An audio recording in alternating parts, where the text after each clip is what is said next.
Transform your startup journey with the Energy Tech Nexus. Connect with fellow founders, access critical resources, and be part of a community shaping the future of energy and carbon tech. Your path to building a Thunder Lizard starts here. Learn more at energytechnexus.com. Welcome to another episode of Energy Tech Startups. Today we're doing a little bit of a different format. I am here in the studio with Jason, who's usually with me, but I'm also we're bringing back a guest, Sujatha Kumar, who is the CEO and founder of Decider. And since we're bringing her back on the show, instead of just going over the same questions that we went over last time, we thought we would do a little bit of a role play this time around. As Sujatha is building Decider, she really wants to now see how this tool could help founders that are working in climate tech and hard tech, and how the solution that you're building with Decider can benefit a founder. And so Jason here is going to play the role of a founder, since he has been a founder, is still an entrepreneur today, and really has that experience of having worked with many founders within clean energy, climate tech, hard tech, whatever you want to call it. So to start off with, I'll ask you a question, Sujatha, to begin with. Explain to us a little bit what you're building and why is this solution. Why do you think this solution is going to be really important for a founder within climate tech, energy tech? Absolutely. So Decider's key remit is to deliver two things. Mm-hmm. One is techno-economic analysis, or TEA, and integrated planning. And why is it important? It's really generally important whether you're doing clean tech or not. But clean tech, it's more important because the complexity is high. Mm-hmm. And we don't have prior data to actually, kind of go out of. Like, if you're doing oil and gas, you have multiple years of data to go by and say, hey, I've done this before. This is how it's going to happen. In clean tech, this is all new. Everything is, completely. It's, first of a kind in almost every situation.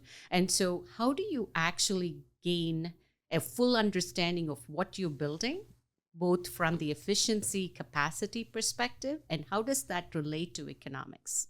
If you don't bring that together and kind of think about it in its entirety, we call that system model. If you don't, then what happens is, the sustainability or the adoption of it will not happen. So that's why it's important to actually bring these two together, both the efficacy of the technology and, how much emissions is it generating or abating, and bringing it with economics. Mm-hmm. Mm-hmm. Yeah. Can you talk to us about what kind of an energy tech company would this be relevant for? Since we're doing hard tech, since we are doing techno-economic analysis, what to correct it, it will be primarily hard techs. Mm-hmm.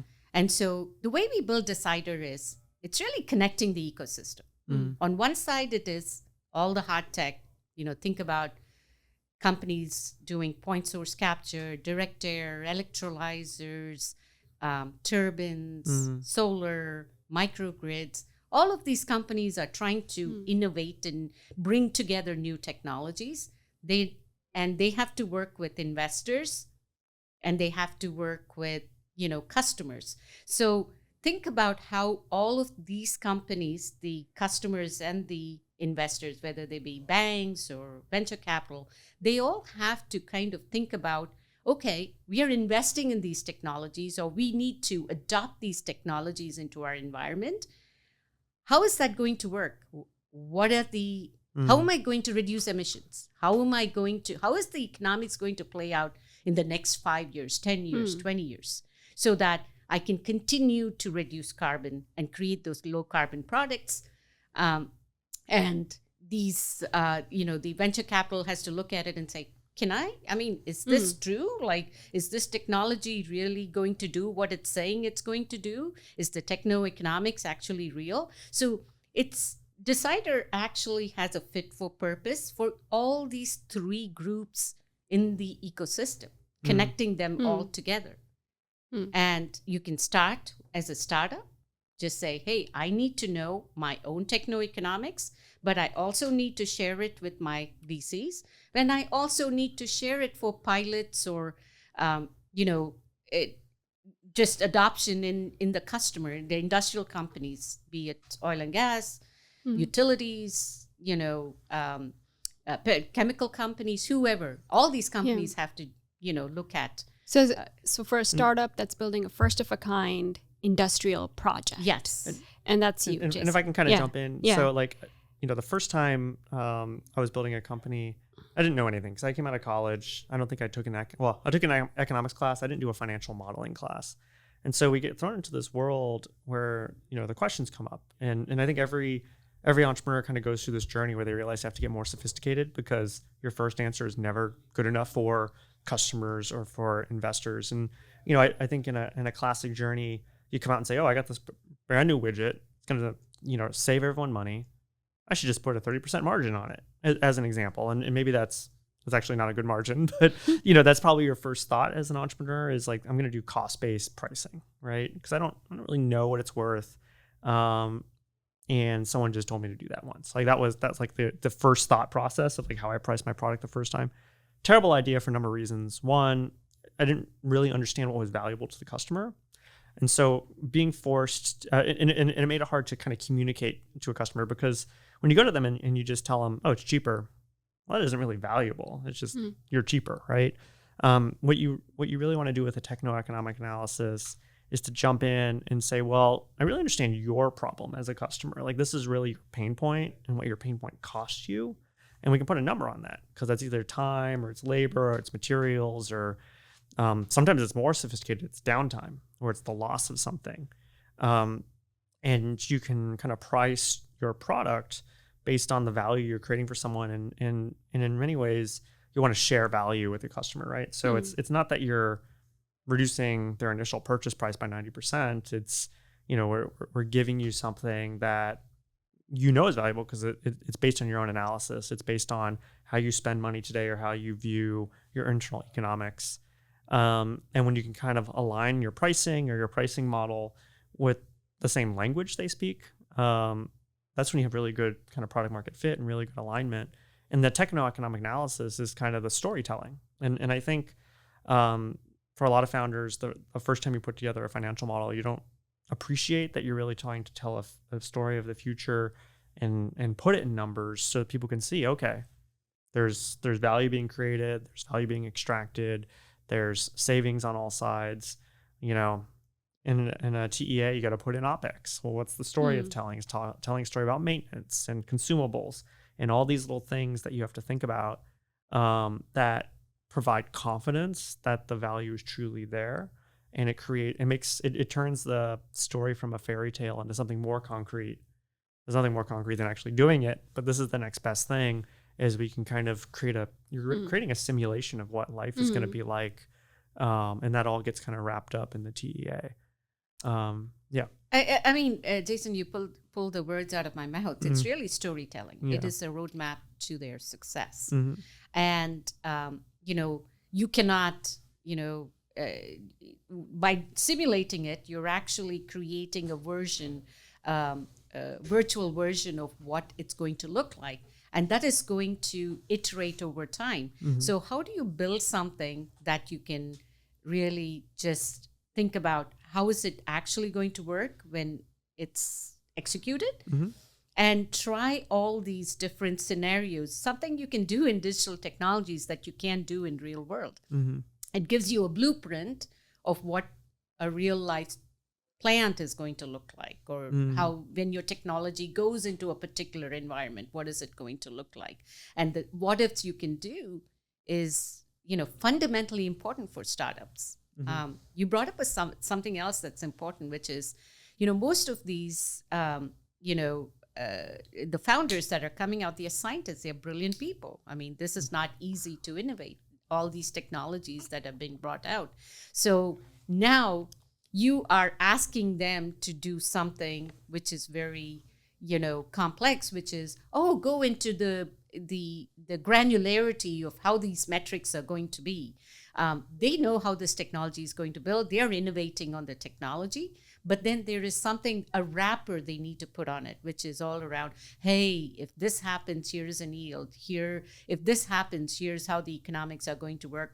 Oh, by the way, the IRA is putting all these different rules in. How are you going to bring that, into the equation? How are tax credits going to happen? What are subsidies going to happen? If you go into Europe, how is that going to work? If you're in the US, how is that going to work? How do you plan for energy? What is the price of grid? Just in few minutes, I have just articulated, the number of parameters and, data points they need to consume in order to do this techno-economic analysis. Right. Yeah. One of the things we struggled with, so when we were building our gas turbine technology, we were trying to service the shale market, and we were converting flare gas to power. And this weird thing happened in 2014, I think it was 2014, when they started to go from single pad drilling to multi-pad drilling. And then the wells just got big. And so there's just the power demand shifted significantly. And so we had gone to investors, we had gone to customers and say, we're going to build a widget that's size 1. Mm-hmm. And then almost over 18 months, the size requirements went up like 6 times. And we had to rebuild the models, and it was almost from scratch. And it was such a big question of like, what's the right model size to build? Mm. And you almost need to do a trade study of how do the economics shift? Because even though we get bigger and we want to go off and build a bigger system, the LCOE for our competing, the competitors, which were regular gen sets, got better. And so we were kind of in this environment where we need to build a bigger product. There's going to be more R&D spend. But it was unclear if we would have as much of a competitive advantage. And so we had to almost like rebuild the TEA again, because we had to really understand what the competitive landscape was, because that influenced the value we were creating for our customer. And I think just the increase in size decreased our value by like 50% in terms of the LCOE of our competitors. Luckily, there was some scaling rules, so us getting bigger actually had positive impacts on our own economics. But it was an important question when we're trying to decide, are we going to put R&D dollars into building something new and bigger or not, and what's that? How do we maintain that kind of flexibility? And you almost want to pick a lot of scenarios. Yeah, it's not like is it better to be 5 times bigger, 6 times bigger, 7 times bigger? We needed to kind of understand like how those levers shifted, because I didn't know what was going on in the shale industry. I don't know if a lot of other people really had that foresight. Or maybe the guys who had foresight are a lot wealthier than I am, but I didn't see a lot of those changes coming. But having that like knowledge about how my strategy needed to change really required a model that, I had to rebuild in Excel, and it was not that it was painful. It's just, it was hard to articulate what was driving pieces of it. Cause a lot of it ended up living in my head, and didn't necessarily make it into the story the right way. Think of it different ways, right? So TEA, yes, we talked about it. It's if you do it correctly, you need to be able to scale it, but also you need to be able to optimize it. So I want to get an LCOE of X. So what should my price be? What should my capacities be? So that, how much power consumption I'm having, so that now you can just look at it and say, okay, if I want my LCOE to go down, what all should happen? So you can get a recommendation if you do it right, and you can look at it and say, oh, this needs to go down, this needs to go down, this needs to go down. Can I do it? Where is my R&D going to be? That's the development plan. Exactly. Yes. Yeah. And so that is the benefit of it. And it allows you to scale. You can start with small and say, that's your first scenario. That's my baseline. Now I need to evolve. And now I'm going to just scale it. What's a comparison? What have I changed? How is the metrics changed? Do scenario analysis and just do a compare scenarios and say, oh, this is how I've changed it. Yeah. And those are the benefits of doing that, in a very structured way. And, going back to, are the innovators going to spend their time building out their technology in a robust way, while you need to have, support in trying to do this research and bring this analysis to you, so they can just go and they know what they know. Yeah. How can they enter certain parameters and say, I know this is how I can make my technology more robust, and then plug it in and they see the outcome. It's really, that's where that shift has to happen into a TEA, making it easier and easier for founders to do what they're doing very well and make the other aspects of it simpler. There was a founder who actually told me this. Many founders actually say this to me. They said the biggest thing that they find is they have to share this analysis with their investors. So go to a VC and they'll share their Excel spreadsheet. And then the Excel spreadsheet is an Excel spreadsheet, right? So they will, that's baked on real assumptions. As scientists, they have put the real assumptions, which comes from their experience, scientific documents, etc. The VCs will go in and change a certain parameter and come out with a result and say, hey, your answer is wrong. And so these guys have to go back and say, what did you change? How could it be? So they come to me and say, if they had a software which they can just say, here are the parameters you get to change. So this was the classic thing. It was probably my fourth financial model where I realized I had to create a parameter sheet. Yes. And I had to lock everything else. Yes. And it's so, it's like mind numbing, meaning like I didn't like having to every time you'd make a parameterization, then you'd have to link it from this sheet somewhere over here and cell AB to, the sheet on the other side. And you really had to think through even what the ranges would be. Yes. And there's no validation, I think, on Excel that can control that. But no, that was you had to really go through each line and think, okay, what is something that someone would want to vary? It was like an argument we'd have. Do we want to vary interest rates? Which can affect the TEA a lot when you're doing your net present value. And it's like, what are we gonna estimate the risk-free interest rate? I don't know, but it's like one of these things that can really drive your TEA. It's got this it's a funky equation you have to implement everywhere. So those were little things that you would have to think through. I think the other thing that I was never able to do very well was to do a tornado analysis. Yeah. Where you have to go in and see essentially where the model breaks down if the parameters change. You probably know what a tornado is better than me. So explain what a tornado is.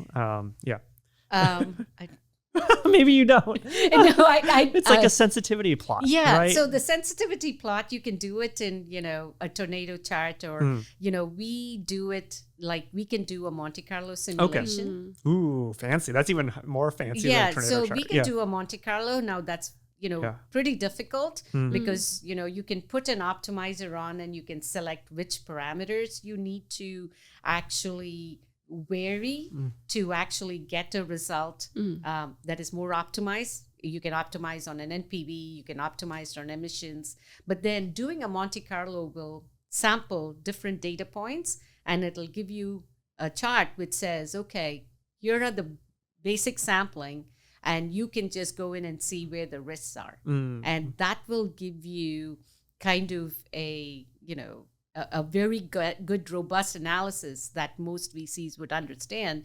I mean, think about it. Your mutual funds run on Monte Carlo, right? So, you're looking at your future, looking at, okay, if the stock market performed in these different random points, what is your retirement account going to look like? And we are doing the same thing for technologies. So companies, customers, or VCs can understand what is the baked-in risks that we have to assume in this, and what needs to change to alleviate those risks. Yeah, I think with our company, one of the things we failed with, to be honest, was we never had a good way to explain how much reliability mattered. And from a customer perspective, downtime is very expensive. Yeah. And, we did sort of a sensitivity analysis on the value to the customer, but a Monte Carlo would show you just, an extra, I think 4 hours of downtime for our customer a month would translate to like a $2,000 loss, which was the entire that was more expensive than the OpEx and the depreciation on our hardware. Absolutely. And it's like, well, how do you mediate that? Well, you need to provide an MSA, you got to provide service. And as long as your service is cheaper than their cost, it would be super valuable. But I can never kind of get the math to show up where I could convince whoever I need to convince, investors, that we need to be capitalized to do that properly. And because I wasn't able to raise the money, we actually bombed a pilot because we weren't able to provide the kind of customer support we needed. The customer never came back because it was just too expensive for us. We got that one chance. And we just didn't allocate kind of the resourcing that we should have. And I think that's I'm wiser now, so I wouldn't make that mistake again. But it's just one of those things where the customers and everyone around the customer would say, you need to be there, you need to have our backs, you got to provide that kind of extra level of service. And we just didn't appreciate how expensive it was. So if you had a then a techno-economic analysis where you could have said, okay, I'm going to assume so much downtime per year, all right? That's going to give you better... This is just on our pilot. Like this is the pilot unit we didn't put into the budget enough aftermarket support. Okay. And so we blew through the aftermarket support budget within a week. Okay. And I was out of money, so I couldn't actually provide more. Okay. But that's what made the first of a kind pilot fail. Was not the system ultimately got running and we got it working, but it had already kind of poisoned the mind of the champion. And after we had been running for 6 months, they said, well, we're not going to pursue further, even though we had gotten up to our target run times and our target performance, because that first month was just too operationally for them. It didn't provide the outcomes they were looking for. And so they'd already decided, and they just kind of let it run out the rest of the fiscal year. So essentially. how would... So if you had done a TA, the TA would have said, okay, we've done the Monte Carlo. We look at what the risk is. And if we assume that we need to fix this thing a lot, you would have that risk covered. And then it would have shown up in our budget for the pilot.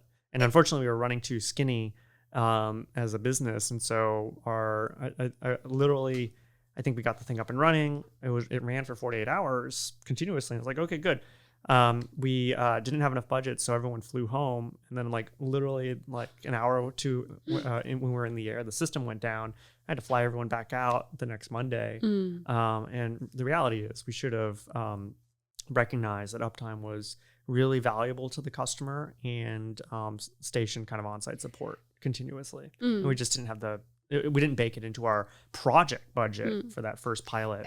It's very interesting. I mean, you can do Monte Carlo, and reliability is something you can just say, what is the downtime as just a parameter, and that'll calculate the costs. With that intermittency baked in. Right? Because what's going to happen is your yield is going to be low. So it'll get you your levelized cost to a certain point. Now you can bake that into your proposal for your pilot.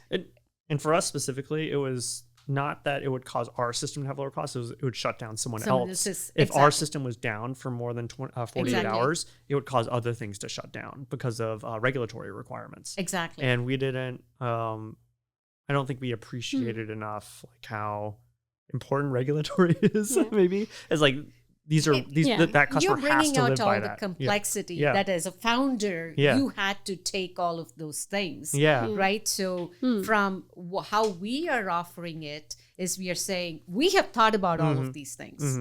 When we work with you, we'll give you, hey, have you thought about this? Have you thought about maintenance? Have you thought about downtime? Have you thought about, the intermittencies that happened in the system? And that's what we get to simulate, right? And that is the value we kind of add, because straight math doesn't work in these complex situations. You can multiply and add and, just simple math, because there's so many dimensions to it. Too many dimensions, how much electricity is pulled, how much natural gas is pulled.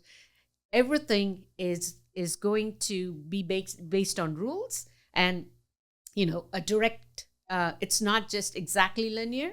So you need to understand, and even the smallest of differences get to affect your costs considerably. Yeah. So the common example I tend to give is, when you put in, a turbine farm somewhere, people just assume here is a power curve, here is it, you multiply it, I'm going to get that power output. Well, you don't, because it's going to be based on the location, the weather, how much, there's tremendous intermittency that's baked into wind power.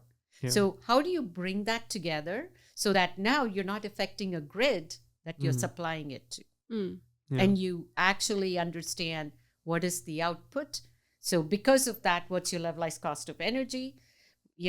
How is it going to affect your returns? But most importantly, how is it going to affect the transmission? Because your grid is going to expect a certain amount of power that's coming out of the turbines. So if you look at it, that level of analysis in a number of cases has been simplified. And so you go with some raw assumptions that can really affect, the overall, not your overall metric. So when you go in and say, wind power is not working. Well, it's not working because certain, simplified assumptions have been put in place.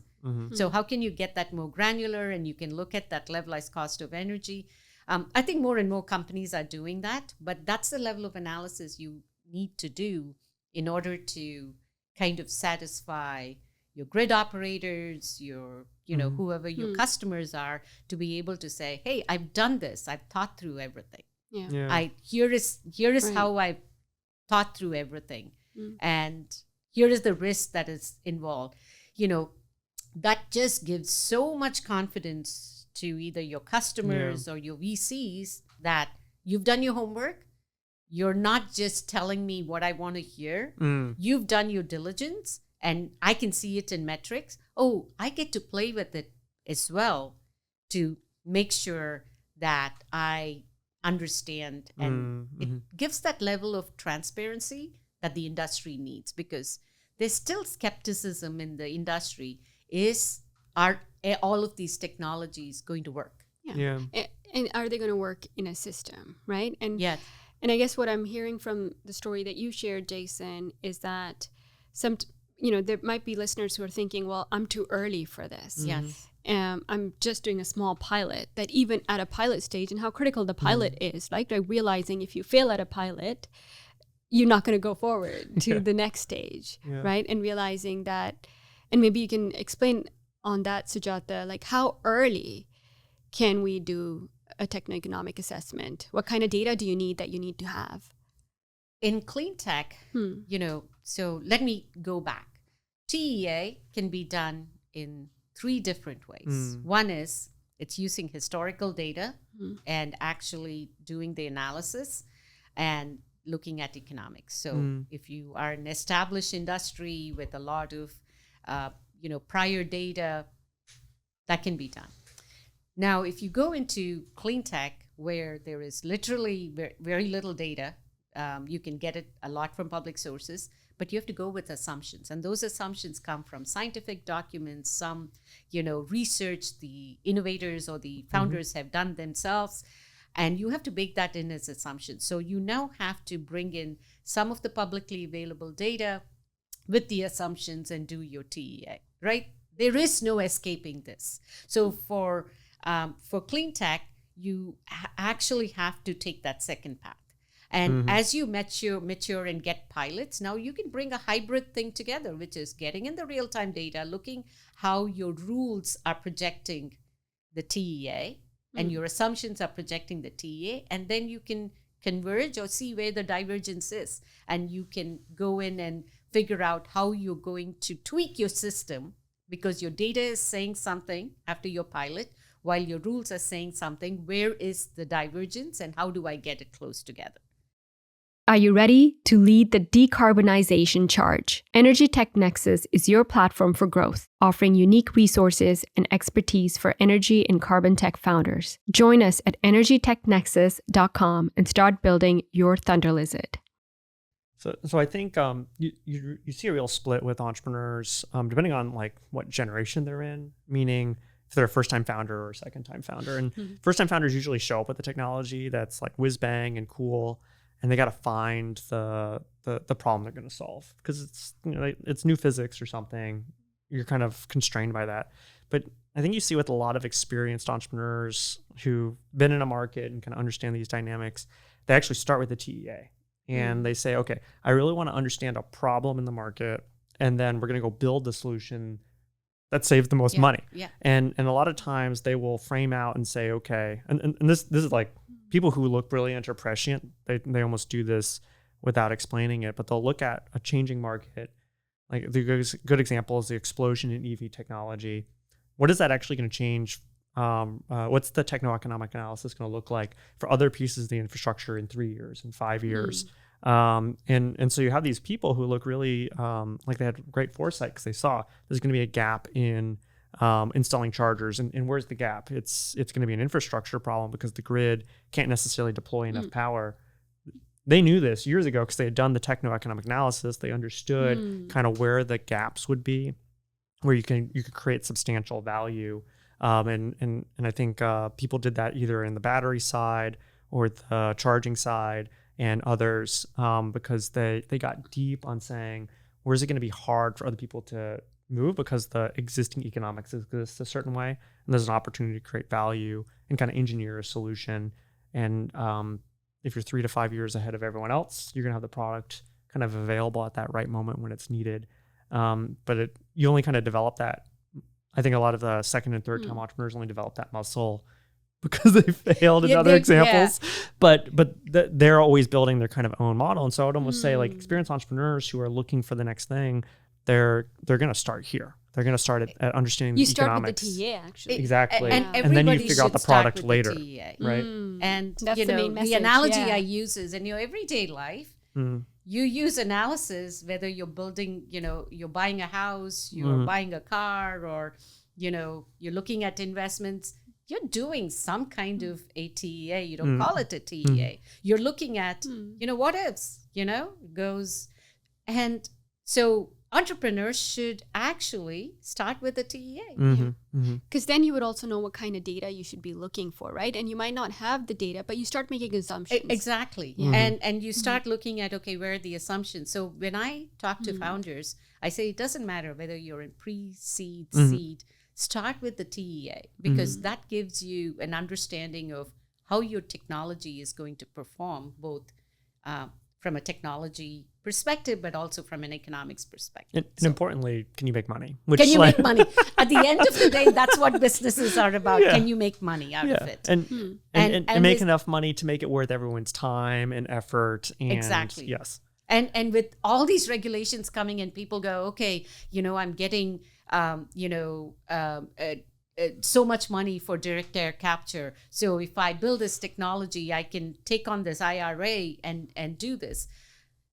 Do it with an IRA and look at your analysis. Do it without an IRA, look at your analysis and see, okay, how long is, these policies are going to be changing with different political environments, and it's going to change across geography. So you need to understand, how all of these impact and, if nothing existed, what is it going to be? So you can take advantage of the regulatory climate, but also kind of look at it from a pricing perspective. So, and I imagine the hardest thing to think about right now for someone who maybe needs to include carbon in their economic model is how in some ways the price of carbon today is artificially high if you have really good high quality carbon, and it's unclear what the terminal value of carbon will be. Meaning, in 30 years, Europe has a target. I forget what it is. I'm going to embarrass myself if it's like $40 a ton.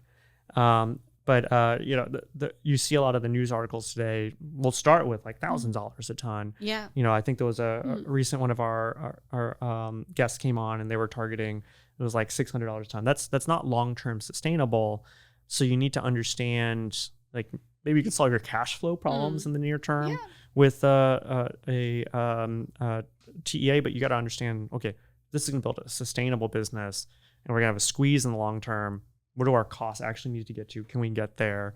And will that make for a good business, right? Which is what we come back to.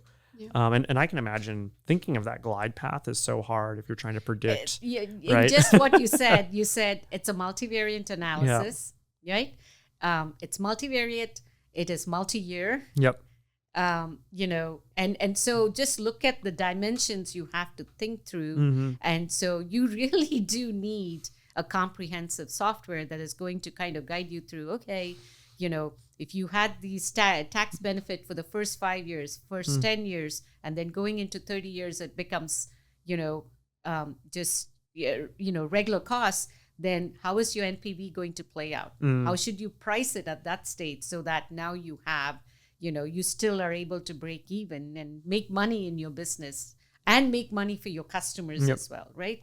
So that is the complexity. I mean, it's really, people ask me the question, can you deploy AI to it?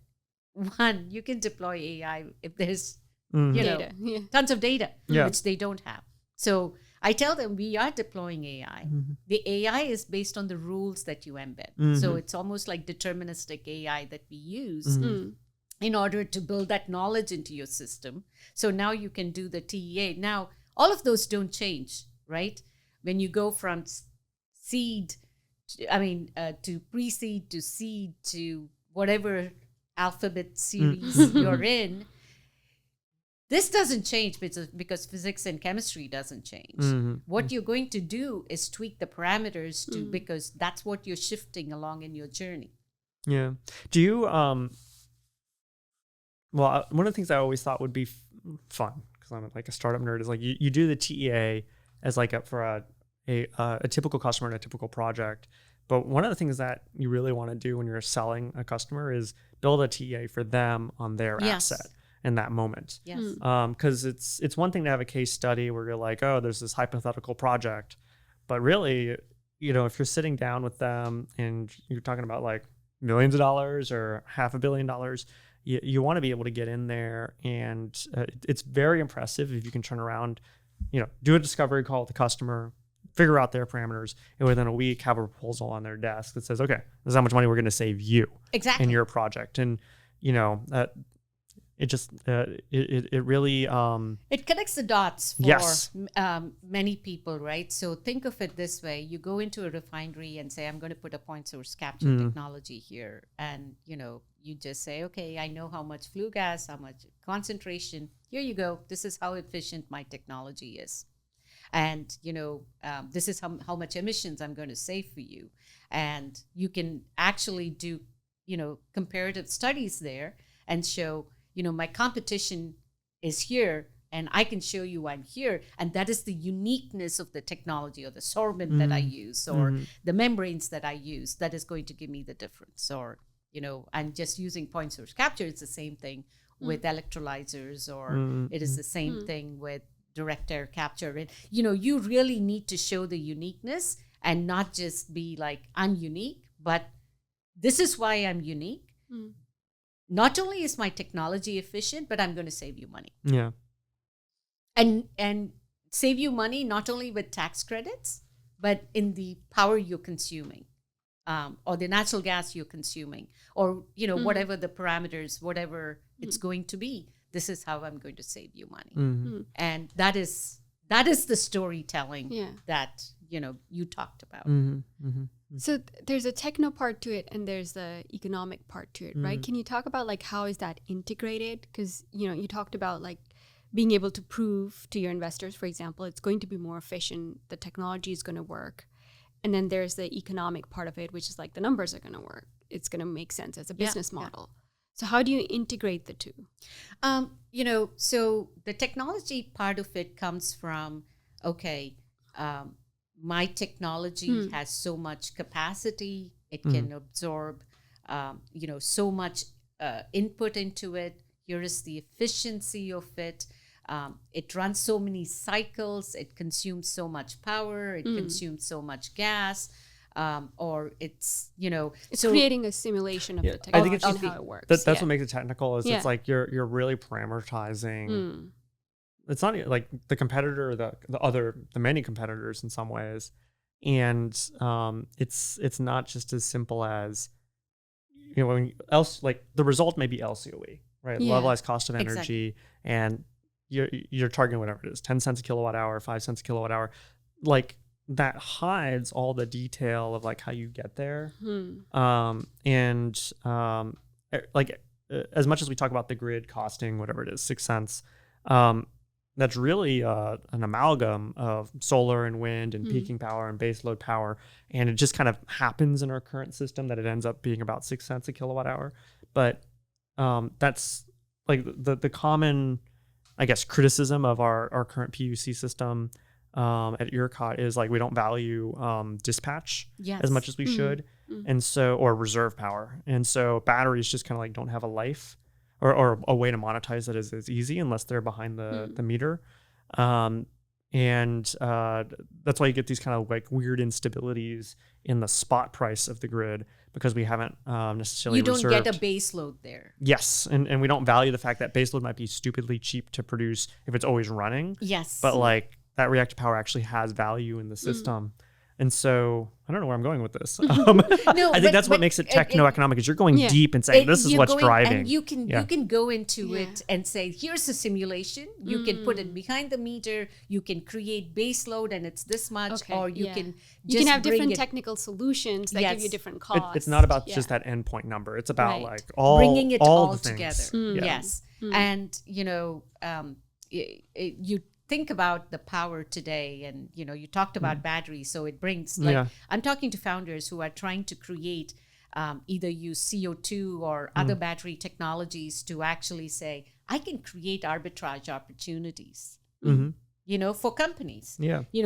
Companies can use their CO2 to actually create arbitrage opportunities, so deploy the power when the grid needs more power, but you really need to run the full analysis to say how much power, how much storage do I have, and what is the price of power, and so when do I deploy and when do I use the grid. So all of this is really a lot of parameters coming together, data coming together to actually just say, hey, here's a recommendation.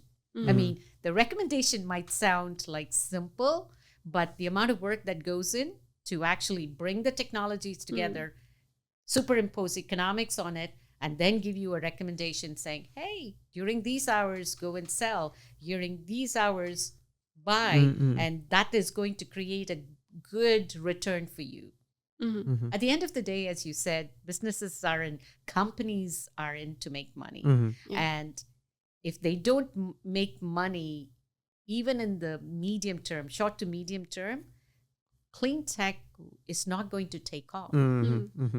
No one's going to invest in clean tech for the sake of clean tech. Even Europe, where there is so much push for all of this happening, it still needs to sustain. It needs to make economic sense. Yes, right? And that is fundamentally front and center to everything. And that's why we thought of it. I mean, we didn't just say, oh, I'm going to build Decider to do a TEA. We looked at, clean tech is hard. It's it's mostly first of a kind.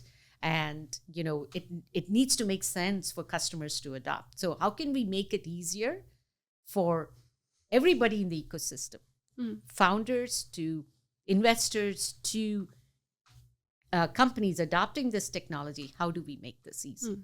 So because of the complexity.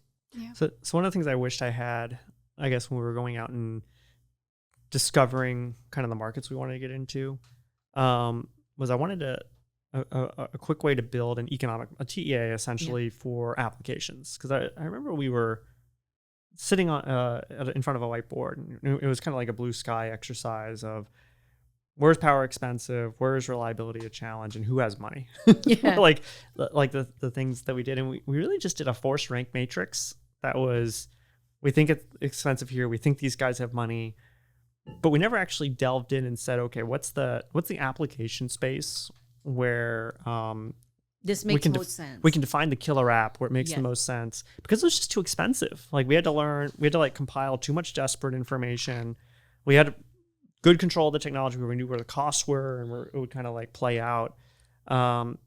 It we ultimately had to go in deep on like one specific application because there just wasn't enough capacity to explore all the different variations. The different dozen things we had come up with, and Yes. it was really like a swag from the gut of like, who do we think has the most cash today? And I'm not convinced. It probably took us another 18 months to get deep enough to know like what the parameters of the product would be. And I'm just thinking to myself, if we had like we could have saved so much time. That's really what it comes down to. It's efficiency, right? Yeah. Do what you do well, and then you're going to have these supporting technologies that is going to, kind of help you get further with what you do. And just think of it. If you're able to think about it and say, if I had so much gas in, how much power am I going to do? And if I go to a different location, if I had different, kind of metric of gas coming in, cubic meters of gas coming in, this much power. And you can just kind of look at it and say, I'm best suited based on the metrics for the customer and for me. This is my best. This is the optimal amount of gas I need to get to be profitable for myself and be the most profitable for my customers. Yep. And that is what we do, right? We did an energy planning for a customer to say, okay, there is so much, they wanted to say, okay, our technology is primarily running on electric power. And so we can pull from the grid, which is going to contribute to emissions, or we can use solar and battery. So what is the best thing to do here? So we did a report. They said, okay, here are the locations. And we went in and said, okay, for this location, do this. And we even were able to recommend, this is the amount of solar power you need to, put in, because anything more is going to erode your LCOE without getting any benefits. So we did this a little bit when I was getting solar in my house. So there's this like weird challenge that you decouple power retail from generation, and Texas, I think, famously has no like real net metering, and as a result, if you produce extra excess power, you actually don't get it back. And so when we were looking at installing the solar, it became very clear to me that you don't want to like buy too much solar panels for your house because you'll overproduce. It doesn't contribute to it doesn't contribute to anybody. Economic metric for you. For me, like it just doesn't pay off because like we get no credit back. Yes. And if I fill up my batteries, the batteries are full. Like that doesn't even do anything for us. So we're just wasting power. So there's no reason to oversize. So then the question was, what do you undersize for? Like if you were trying to do it for resilience, you would oversize your panels so that they would produce more power than you need on the darkest day, right? That would be like the engineering way to like cover yourself. But in this weird, perverse kind of system where we're attached to the grid's always there, and we don't get any benefit of like feeding power back in. So you almost want to like put in the smallest solar panels you can. And to get your emissions to a certain level. So one of the recommendations. But we don't get paid for emissions as homeowners. Yes. Right? So there's no rec, right? There's no, the way we tell companies are, when you're doing this, we compare it to the price of grid, right? When your price is very low, you would put in solar just for emission's sake, right? And what happens there is you can buy RECs to actually reduce it, which might increase your OPEX, but you don't have to put upfront cash to put your solar panels. But when your price is high, then actually investing in solar panels for the right capacity, optimal capacity, is actually going to bring your LCOE down. So this is the kind of analysis we get to do literally in matter of an hour. Yeah. So where I was going to end with this is in terms of our house cases, we ended up putting about 50% of the solar we needed because really the major benefit was getting the batteries, and it was like an ITC component. And once we did all the math on the LCOE, it actually ended up being a little bit more expensive than grid. but we're not wasting any power. But what we got out of it was essentially the resilience of the backup battery. It was like free storage, or if we ever lost power. Yes. So we almost got the resilience for free. Yes. And that's where I convinced myself in my head, okay, this is better than buying a generator. Exactly. And That's what most people are doing now. Yes. If I put a solar power. No, like in this situation, it was like put in a small solar and go big on the batteries. And then we sized the solar actually just to run the refrigerator and top off the batteries during the day. So you didn't need to run the whole house. We were just sizing it for this situation if we lost power for like 2 days. Okay. Right. And so it was a very different techno-economic analysis. Totally not what the sales rep was trying to sell me on. He was like, you're going to produce power and it's going to go up every year. Exactly. And when I came back with a smaller quote, he was not happy because I did the analysis. But even then it was a swag. We didn't do any like depth of assessment.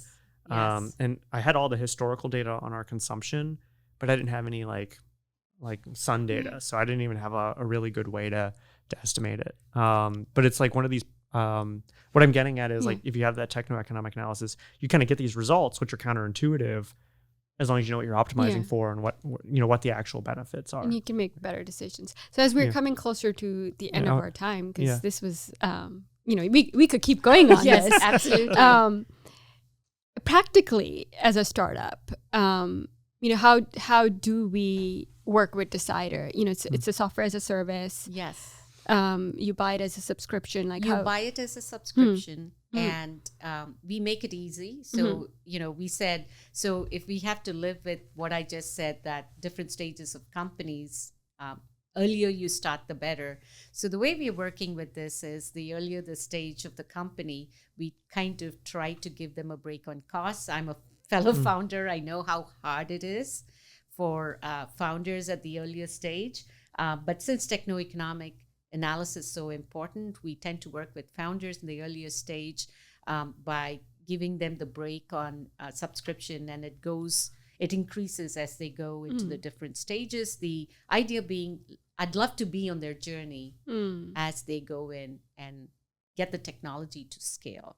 Yeah. And, and the way we think about it is a lot of companies, whether you're, a seed stage company or you are a Series B company, they tend to use consultants to come in and do the analysis.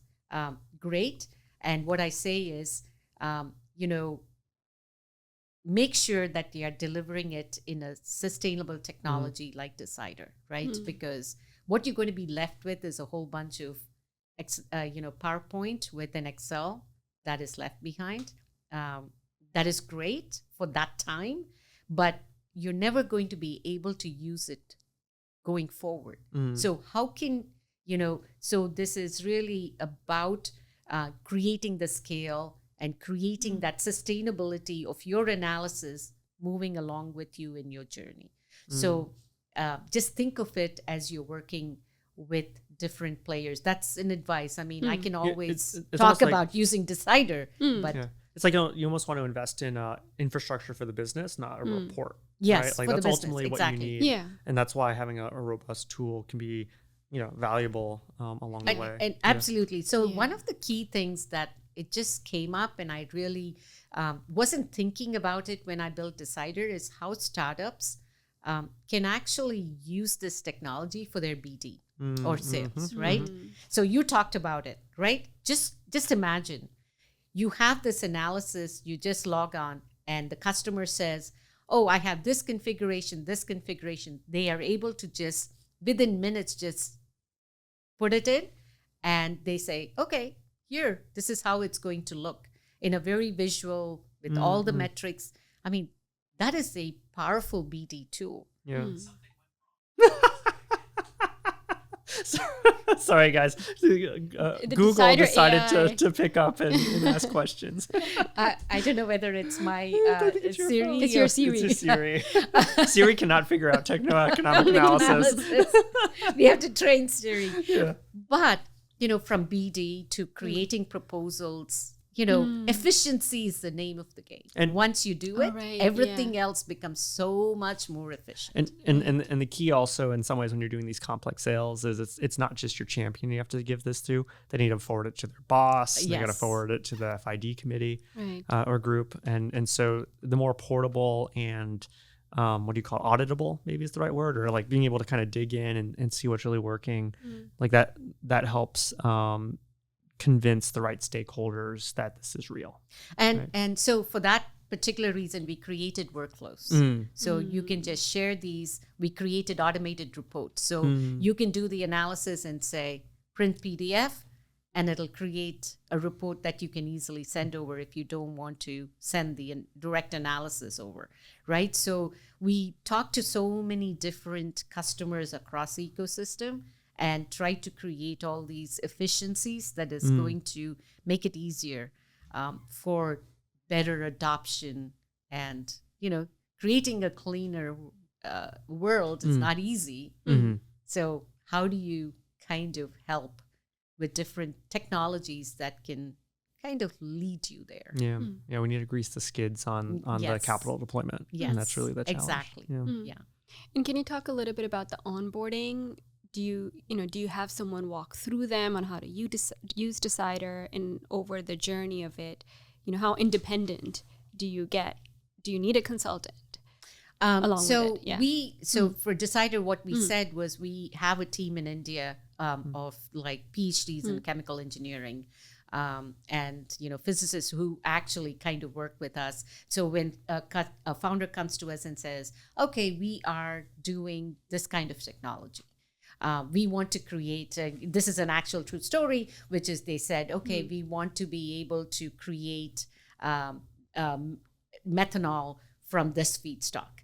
And so we actually ran the full analysis. The team in India will actually create the rules. This is the feedstock. This is the different process it goes through. This is the output you're going to get. This is the emissions. All those rules are actually written in a report and given to my data scientists who then embed those rules and provide it back. So we want to make it easy on founders. So the onboarding is the founders say, this is the technology, this is what we want to see, and then we take the rest. And then we actually provide citation on where all these numbers are coming from, which is also a lot of transparency. And so when you talk about putting this in front of investors, it's almost like having a third party, I don't want to call it a certification, but there's like a third party who's put in reasonable numbers. Yes. Right. Vetted numbers. Yeah. I mean, I cannot say we are 100% accurate because we are relying on scientific numbers and research that we come up with. But what we are doing is we are doing the heavy lifting. Yeah. And so, our technology is gotten so far ahead now. A lot of the problems that the customers come up with, we've already solved it. So in which case, we don't even have to do the research. We just deploy it. But for new ones that come in, we actually do the research and we kind of work with the founders and say, here it is. The biggest heavy lifting for founders is validation. Exactly. You can't bypass that. The founders have to be comfortable. They can walk that number and we need to prove to them that we can walk those numbers with them. That is the biggest heavy lifting that founders have to do, which I think is reasonable because they have to be, it's their technology. They need to be comfortable with it. So how do we sign up? Absolutely. Reach out to me, right? Sujata@decider.app. Go to my website. Get on my LinkedIn post. We are constantly posting thought leadership. Our journey is the journey with every hard tech founder in clean energy or clean tech, I should say. That I believe is going to be a very gratifying journey for me. For me, I have to connect the ecosystem, but the founders are close to my heart. Good. Yeah. No, thank you so much for sharing. Hey, thanks for having me on. And, having this kind of role play is actually very nice. It's great. I thought it worked really well. Yeah. Yes. Good. Glad to be here and contribute.